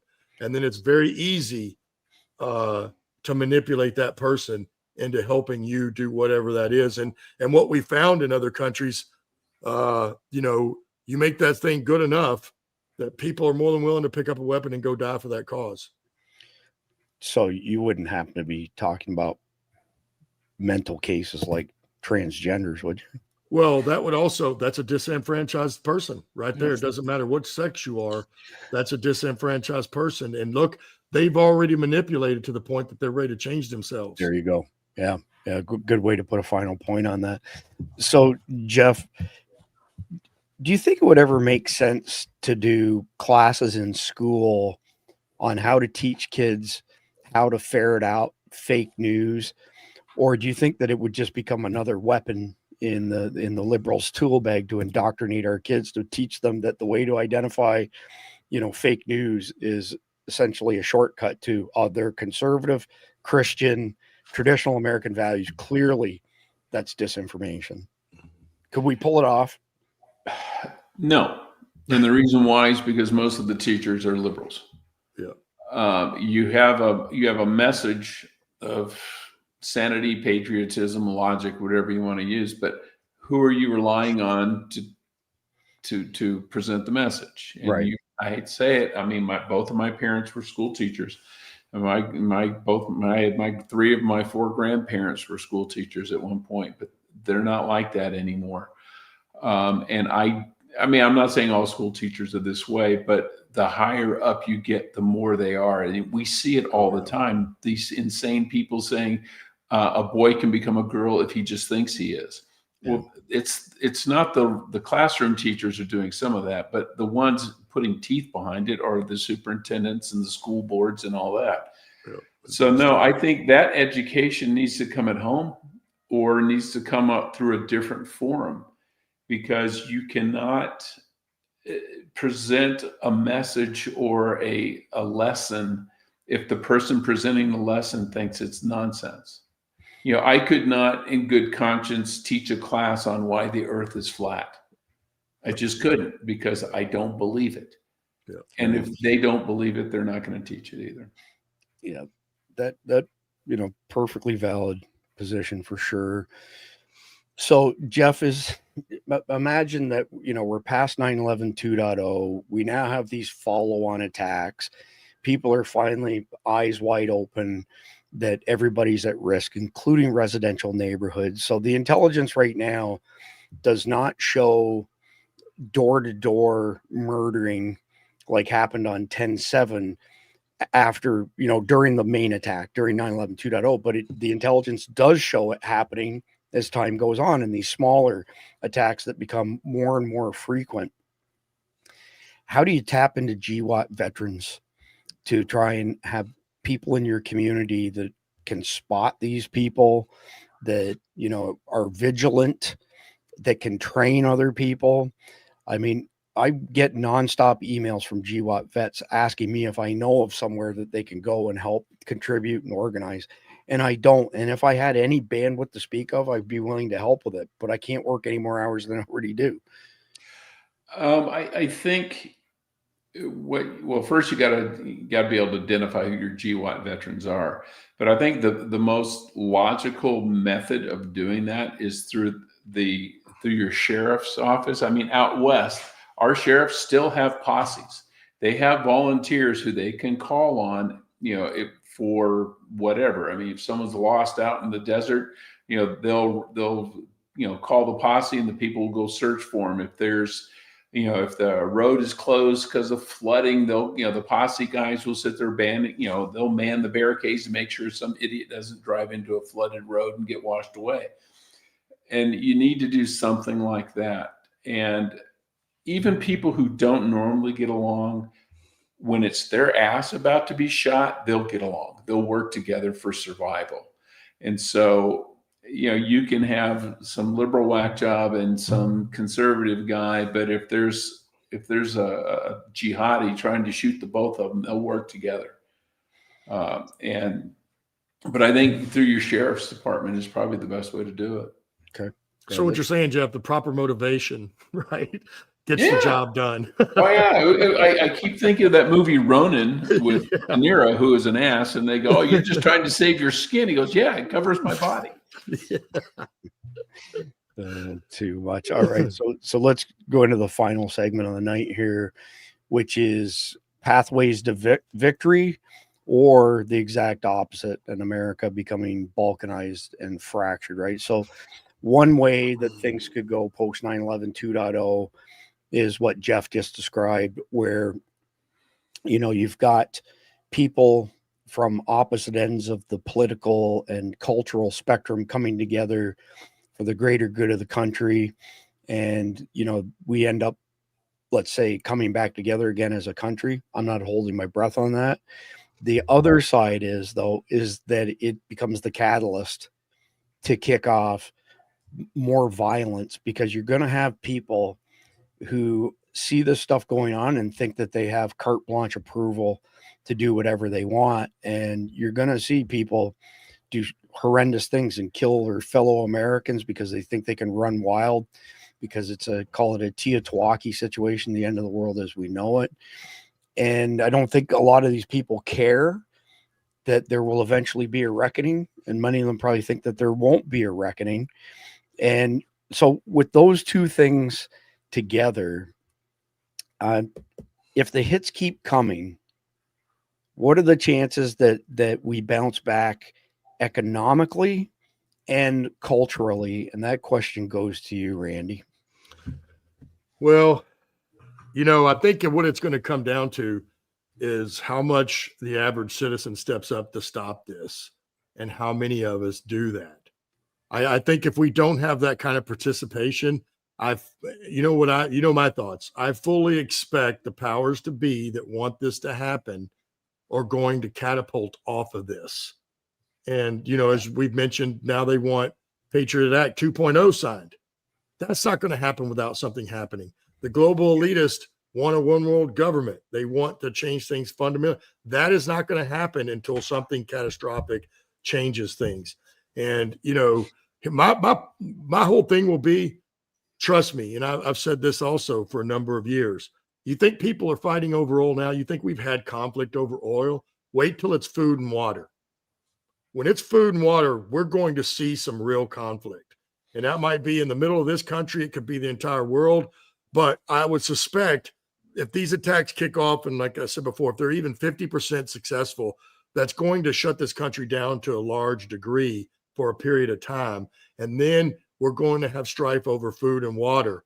So then it will be, are we going to let said officials, because I'm not going to call them our leaders anymore, said elected officials and other people that have these controls, we will have to, we'll just put it plainly, we will have to go after them also, because they're the ones that are pushing the buttons and they're the ones that are allowing this to happen. And until we supersede that and somehow overcome them, I don't think this will stop, and I think if, again, it's 50%, it's really going to depend on how much of your average citizen comes up and says, we're not going to allow this anymore. And I mean, in every state and to a large degree. Otherwise, we're going to see things that will come after this that make it worse. So then they can tell us, oh, this was an intelligent failure, but now these are the things we need to put in place so it never happens again. And that is when the door of the cage will shut and lock on us. How long have I been saying, Randy, we're never more than 3 missed meals away from anarchy? Oh, it's a fact now. I couldn't see that when I was younger, but I can see it plain as day now. So next question is pretty rhetorical, but you can take a swing at it if you want. How on earth can any of us be expected to reconcile with these jokers who celebrate Charlie Kirk's assassination? Well, here's what those people need to realize. When this thing kicks off, people are going to remember them, right? And remember that they're the ones that helped cause this exact situation. And even if they don't get them, guess what happens when the powers to be finally get their way? It's been repeated in history many times. I'm not going to sit here and tell them all. We'll go look them up. But anytime there's been a faction violently take over an area or a government or a country, guess what they did to the people that helped them do it? The very first thing they do when they get control is go whack all those people. That means all the journalists, all the professors in all those schools, and all the people we're talking about now that are talking all this bullshit and helping perpetuate it. Even when the powers to be get control, they're going to whack you because you helped them. You could help undo it. It's a fact. Now, as you're saying that, I'm thinking through my mind of Fidel Castro and all the crap that he did. Well, it happened in China. It's happened in Russia. It's happened many places. When the Soviets, when the communists took over Russia, they weren't the first revolution. They were the second revolution. The first revolution, they were Democrats, not American Democrats, but they were for a democratic government. They lasted about a year. And then they were replaced by the communists, who then systematically went through and purged everybody they didn't like, and who they didn't like changed from year to year. And a lot of the people who helped them come to power, helped the communists come to power, were later executed by those same communists. You look at the French Revolution, Robespierre and all these people who brought out the guillotines to lop the heads off of the royals, almost to a man, they themselves were guillotined because they later, somebody more radical than them came up and cut their heads off. I mean, it was, it was the Jacobians and the Robespierre and all these people, they all killed each other. And then Hitler, there was the SA and the SS. The SA was the ones that helped them. Those were the brown shirts. What did they do? The Night of the Long Knives. He wiped them out because they were no longer useful to him. Right. It happens over and over and over again. It's like, wait, I thought we were friends right before they put a bullet in your head. Well, that's what I'm saying. There's a lot of people that think they're on the team right now, but when that big communist boot comes slamming down on top of us, they're going to find out real quick they were never on the team. No, useful idiots. Well, the Soviets had a name for them. They're called useful idiots. There's an echo in here. That's right. So last question for the last segment here, Jeff. Is there anything that you can think of, any message to get inside Americans' heads that would see the country coming back together again, stronger post 9/11 2.0 and not more divided? Is there anything that you can think of that they could, pursue that might stand a chance? I honestly don't know, because common sense and logic has gone on vacation and hasn't come back yet. I mean, when you have people who will fight to the death for the right of a guy to act like a girl, or to people who will put their careers in the crapper defending the idea that a man can have a baby, there's no logic. You can't reason with unreasonable people, and these people are unreasonable. They fail to recognize basic morality, basic science, basic sanity. And how do you work with someone like that? It's like trying to reason with Charles Manson. Yeah, your comments are perfectly in sync with Nick Freitas's opinion that there is no coming back together again. So somebody's going to have to come up with some way, for us to flex and bring things back to some semblance of reality and normality. But with that, sorry, go ahead. If we segregate conservatives in one area and whack job progressives in another, in a couple of generations, it'll solve itself, because progressives aren't having kids. Right. Their birth rate, I saw it today, it was a great one. People who identify as liberals or progressives, their birth rate is about 1.8. And for conservatives, it's like 2.4, and 2.1 is replacement. So they're not replacing their own population, which is why they're coming after our kids, is because they're not having any. And in a few generations, they're just not going to be around anymore. And clearly, there's no offspring from engaging in pedophilia. No. Well, and I know they're not all, but when you all want to change sexes or you all turn out gay, guess what? You don't have kids. Yeah. That's biology. That's a God thing. You're not going to have kids. Even the ones that are heterosexual are saying, I don't want to bring a child into this terrible world. Right. Yeah. Okay. Don't. Saves the trouble. Thank you.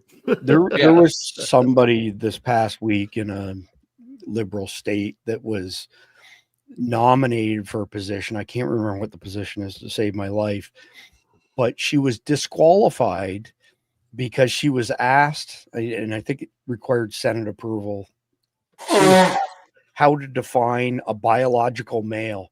And she said, well, I don't understand the question. I can't define a biological male. And thankfully she was DQ'd, but how do we get to the point where people just can't even admit to the most basic, obvious, factual thing in front of them? But anyway, that's the end of segment 5 and the end of the main topic. Just a couple few points to tie up as far as our main topic is, we have to understand as Americans that our enemies have evolved from one-off spectacles to sustained irregular warfare. Irregular warfare being all of the things we've discussed. You've got bad actors trying to create a larger chasm between us and them. You've got bad actors radicalizing people to do horrible things like assassinate Charlie Kirk, plus all of the kinetic aspects as well, the terrorist attacks, which are only going to continue to increase.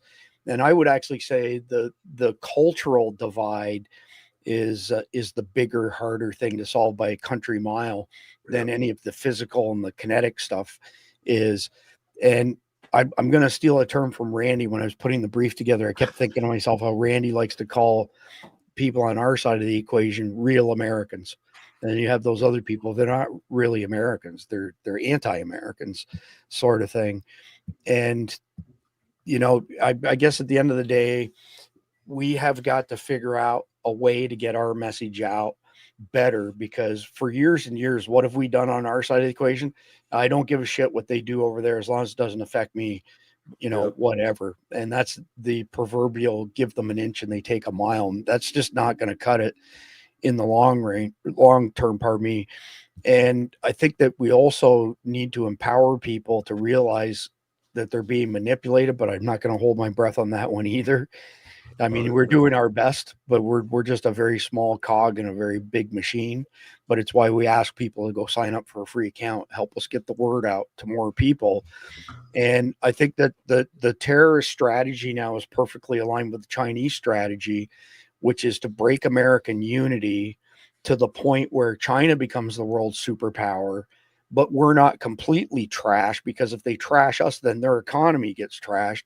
I mean, their economy as weak as it is already. You take us out of the equation like the tariff stuff did for a brief period of time there, when before Trump backed off on it. That was his way of saying, if you FA, you're going to FO, and we'll crash your economy essentially. So at the end of the day, lots of uncertainty. I think the only certain thing is that you let hundreds of thousands of terrorists into your country, you're going to have terrorist attacks. And that's my answer to anybody who thinks that we're engaging in doom scrolling or fear mongering. You'd have to be a complete and utter blind moron to believe that you can let that many terrorists into your country and there's no repercussions. You know, well, Chris, it's not even terrorists. We could say 30 million is what we're assuming came in the 4 years of Biden. That 50. number alone, or 50, either way, that's a lot of people. What do you think is going to come in with that? We've been saying it the whole time. Yes, our enemies are going to take advantage of that as much as they possibly can. So you got to realize there's probably 1 million terrorists in this country now, maybe more. Probably. That's not a, you know, that is not a fact that would surprise me. Put it that way. No, wouldn't me either. Wouldn't me either. All right, so let's bring this thing home. Favorite part at the end of each episode here. I freaking love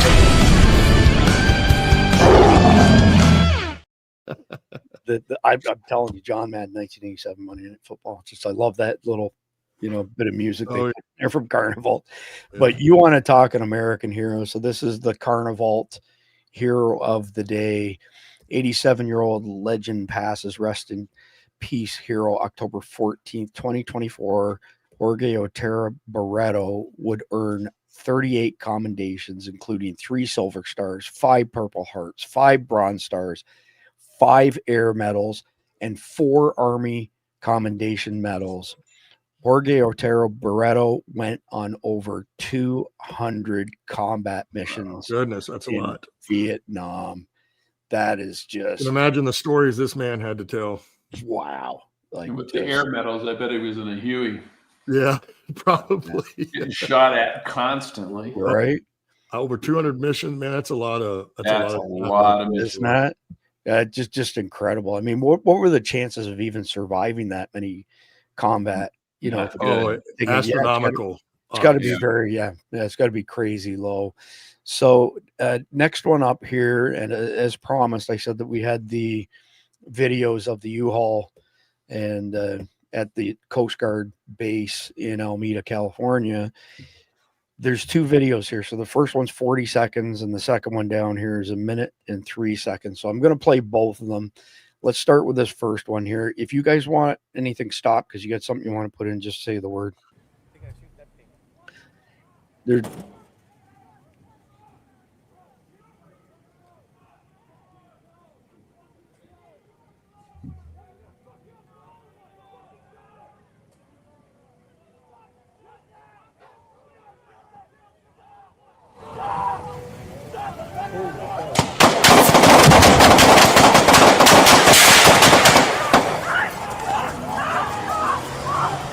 Dude, camera guy's lucky he didn't get waxed.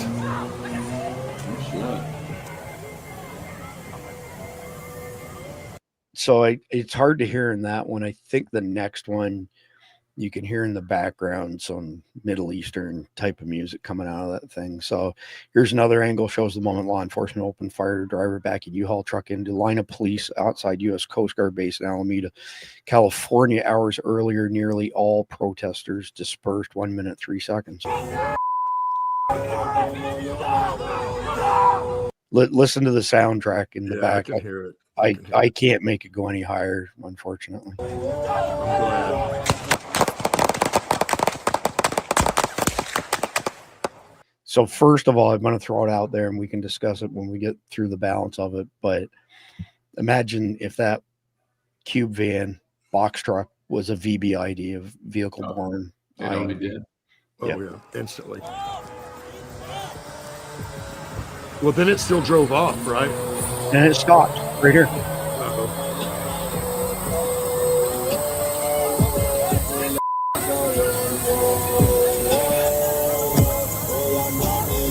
The guy stops to text. So he's still alive. Yeah. So I wonder what's inside that box and what they were testing out. Stop the bullets. That's right. It stopped the bullets. Yeah, I mean, because the walls on those box trucks are paper freaking thin. Oh, yeah. Bullets would go right through this thing. Absolutely. People see too many movies and they think because you shoot a car door, it stops the bullet. Far from it. Far from it. So this guy's definitely doing some sort of test run. That means otherwise he wouldn't have stopped the text. He was still able to pull out even after they fired what? 20, How do 30 you rounds. stop for that long? I mean, how long was that stop? Let's get a count on this. So here he is fixing to stop. Let's go right. So He's it's, already stopped.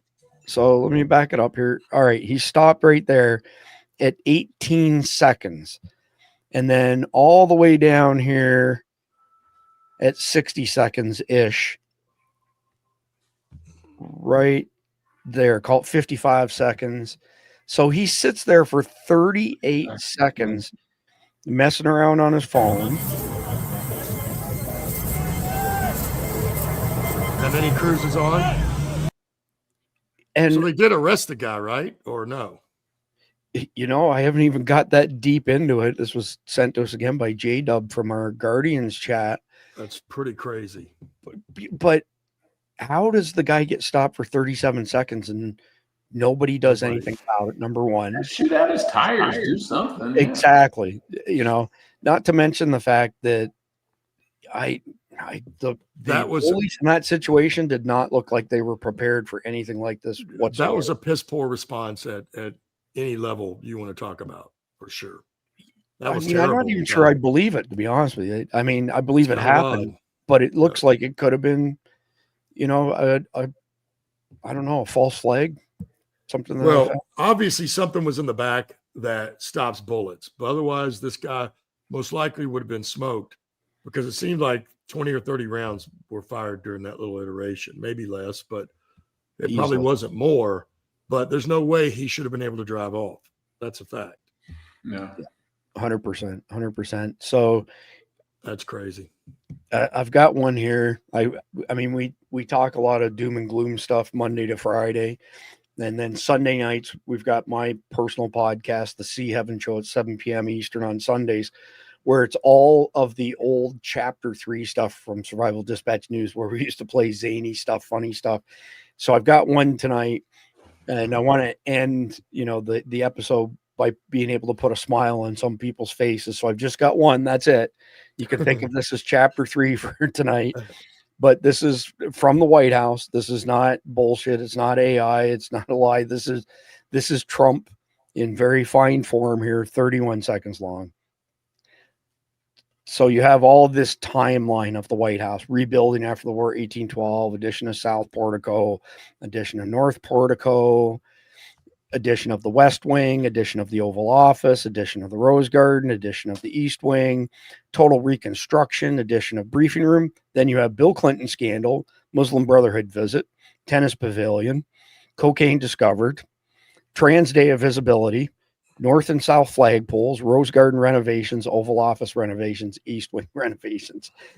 So typical Trump trolling like nuts, but funny as hell. So let's get into our conflicted question of the night here. So North America, Europe, and the Far East have all suffered a devastating super EMP attack.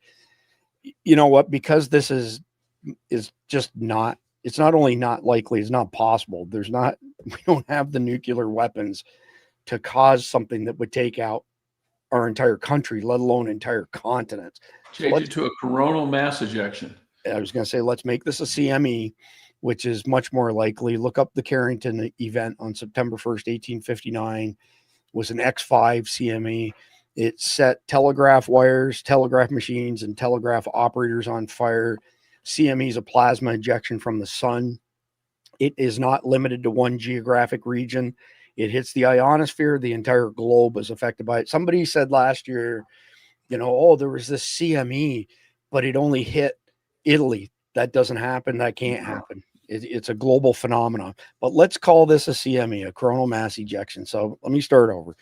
North America, Europe, and the Far East have all suffered a devastating coronal mass ejection event, which caused catastrophic electronic damage to the nation's power grid and essential infrastructure. Everything from cell phones to cars to computers ceased to function, putting society at a standstill.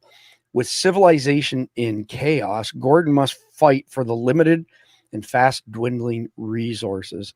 If you and your friends had to face the situations Gordon went through, how would you have done it? So good prepper question. I'll go to you first, Randy, since you're center stage. Love to hear your thoughts on how you're going to survive this. Well, one, hopefully you've already got some sort of supplies already stockpiled, because it's like any other emergency. If you wait till the emergency to get ready, you're not going to get ready. That's just a fact.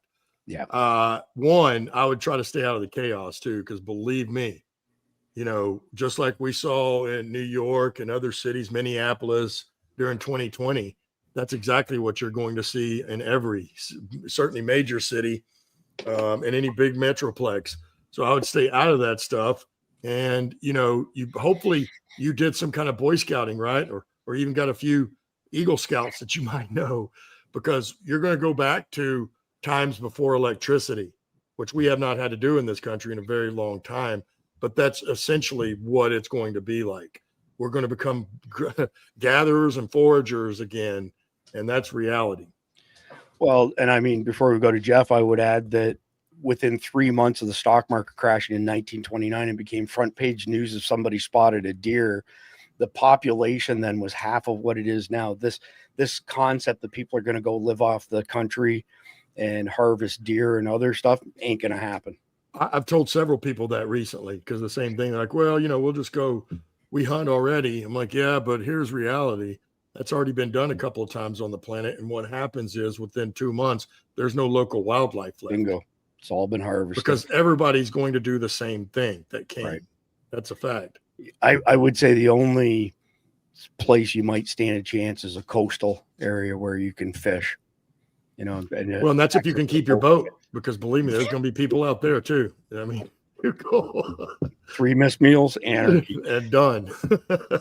Jeff, I don't have anything to add to this other than if you wait until that sort of thing happens, you're fucked. So don't wait. If you're waiting to say, oh God, I got to find food. Yeah, you're pretty well toast. As far as the hunting thing, if you're near anything populated, sure. But if you're out in the boondocks and you're already there, because the thing you got to realize, people aren't going to be able to travel. Yeah. If there's no power grid, you're not going to be able to pump gasoline, all that. Plus, most of your vehicles now are electronic ignition systems are going to be fried. People aren't going to be driving 50, 60 miles to go hunting.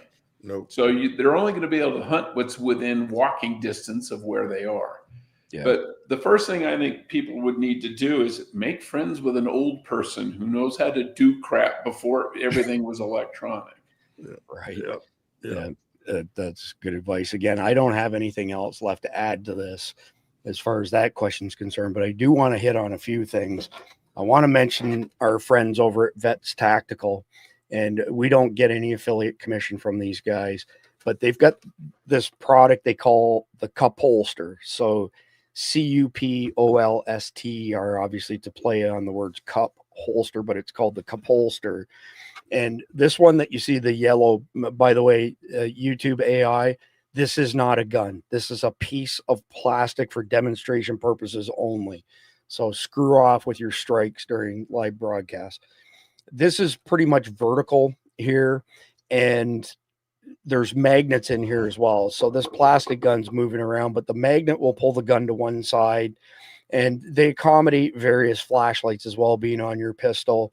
The one on the other side, so this is a prototype on the other end, a prototype training pistol, less lethal. This is plastic AI. This is not a real firearm. Let me level it up a bit. You'll see it's cantilever 20 degrees back. You'll hear more on this training tool, by the way, on November the 12th. Until then, I'm sworn to secrecy. I probably shouldn't even be showing it to you. But either way, it'll give you something to look forward to. But it's cantilever 20 degrees back. So if you have shorter arms and a longer reach to where your cup holders are, this cantilever back is the way to go. If on the other hand, your cup holder's closer to you, this yellow one is actually straight up and down. It's just moved a bit because it's not taking advantage of the magnets in here. But go to Vets Tactical. Obviously, it's a veteran-owned company. But not only that, these guys do all of their own extrusions. This product is 100% made in America. vetstactical.com. You can use SD10, Sam as in S as in Sam, D as in David, and you'll get a 10% discount on those good guys. Really interesting product. Watch for some content coming next week from Keith Graves. He's on vacation right now. I brought him into the fold on this one. He's going to be doing some range demonstrations with that in his truck and how much faster you can get on it versus pulling it from a magnetic holder, maybe under the dash, or from carrying on your person. Obviously, want to thank our good friends at carnival.com.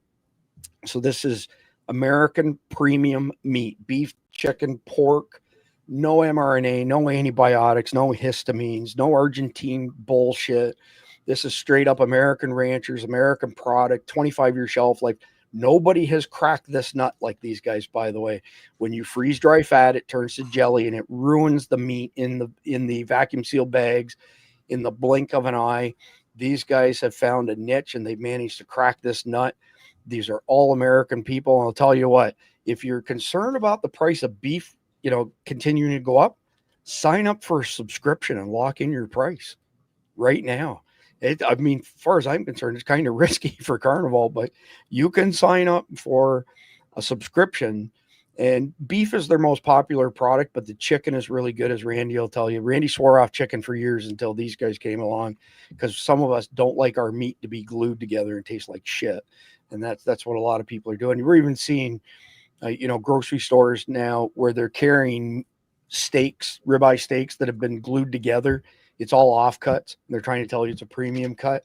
We also ran a story last week while you weren't here, Randy, of grocery stores taking meat that had expired, and it's got that brown gray color to it. It's grade F meat. It's grade F meat. Exactly. Like you mentioned, yeah. But they take the cellophane off, they put blood on it, put the cellophane back on with a new expiry date, and they're selling it to people. It's freaking disgusting, man.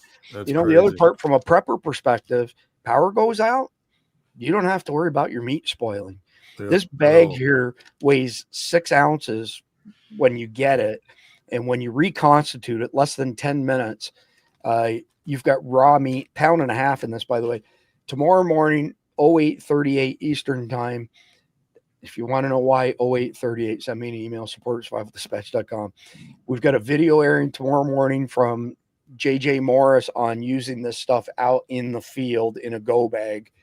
And then at 3 p.m. Eastern, it airs on YouTube. But our Substackers always come first, and that's at survivaldispatch.news. If you sign up for a free account, we appreciate it very much. You get ThreatWire security bulletins, which John Wheaton's doing an amazing job on, and they've taken off. Daily sit reps Monday through Friday. You get early access to the instructional videos like the one I just mentioned for JJ. If you sign up for $7.99 a month or $74.99 a year, which gets you 2.5 months for free, you get an invite to 3 separate signal channels that have different purposes for our guardians, including emergency notifications, a general chat, a news and intel chat. You also get direct access to the SDN team. We're all on there.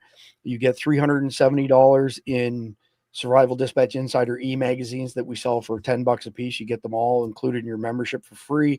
You get all the sources to our sit reps. You get behind the scenes content and more stuff. And we appreciate all of our guardians who, have paying members. We appreciate your support very much. We appreciate Carnival very much. I will be back Sunday evening on Sea Heaven. So the letter C, Heaven, it's my name, seaheaven.substack.com, with the Sunday night, the Sea Heaven show, which is all zany, crazy stuff. We start people's week off with a smile on your face. Go to Substack, go to seaheaven.substack.com, or go to survivaldispatch.news, and in the recommended channels on the side, if you keep refreshing it, it'll bring up the link to Sea Heaven. Randy, you got something you want to add in there? Well, one, I just wanted to address a couple of questions. One, that was definitely an empty bag. How do I know it was? Because Chris is holding it. It's empty. I promise you. Well, there was another one he asked about whether the optics would work with the cup holder gun, right? Your optics will, because those are on the back of the pistol. What may have a problem is if you have a light or laser on the front. So that they accommodate very specific flashlights, but this top secret gun, again, it's not a gun. Google, YouTube. This is a piece of plastic. It's just for training and display purposes. These are the assholes who gave us a freaking strike over a training gun because it had a rapid rate of fire for practicing. But you can actually see the optic on this, Randy, right there. Yeah, and see, that's what I mean. They're on the back of a pistol. You have no problem putting a pistol with optics in this thing. Yeah, and look at how deep the well is, how wide and deep. It will accommodate a light as well. Not necessarily all lights. Like, check the compatibility list. Yeah. But this is a really innovative product, and this is a really good guy. This is a veteran who's come up with a pretty unique solution to getting your hand on your firearm quickly. Yeah. Very cool stuff. So anyway, seaheaven.substack.com if you want to catch my Sunday evening show. Khalid may or may not be with me, but again, it's all about putting a smile on your face. Then Monday evening, we'll be back with the next episode in our long war series called The Collapse Window. So the theme is the tipping point of survival to stability. And think of it as understanding the critical period after civilization collapses for all intents and purposes.